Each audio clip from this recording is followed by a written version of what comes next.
Selain itu, Dayah ini juga telah mengukir berbagai prestasi di berbagai bidang, baik di tingkat daerah, provinsi, bahkan tingkat nasional.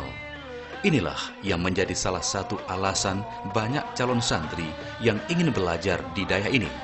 Selain itu, Dayah ini juga dinilai telah mampu melahirkan SDM yang memiliki imtak dan imtek. Sebenarnya pengalaman khusus nggak ada.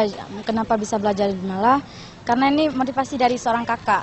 Kakak yang pertama kali masuk ke Jumala. Jadi karena memang waktu kakak belajar di sini bisa belajar bahasa Arab, bahasa Inggris, sehingga saya pun ingin mengikuti langkahnya beliau. Motivasi saya pertama masuk ke Dayah ini gara-gara kakak kandung saya sendiri. Pas dia masuk sini ternyata banyak membawa perubahan pada dirinya pribadi. Jadi saya tertarik kenapa dia bisa berubah ketika dia masuk ke Dayah ini. Jadi otomatis saya berpikir pasti ada perubahan yang akan kita temui di Dayah ini. Jadi saya berpikir untuk mencoba untuk menempuh pendidikan di Dayah Jemalah Imam ini.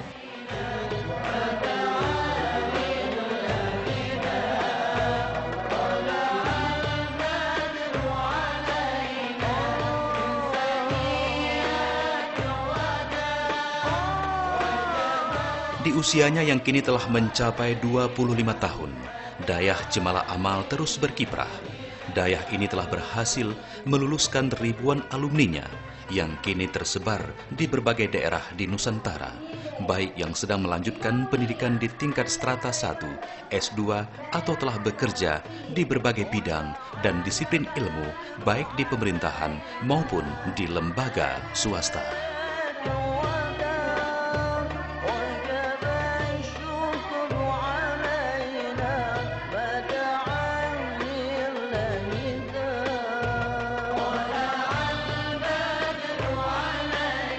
Kita juga berharap Dayah Jemalah Amal ini dapat terus berkiprah dalam upaya melahirkan kader-kader generasi penerus bangsa yang memiliki nilai keimanan dan ketakwaan yang tinggi kepada Allah Subhanahu wa Ta'ala, serta memiliki ilmu dan pengetahuan yang baik.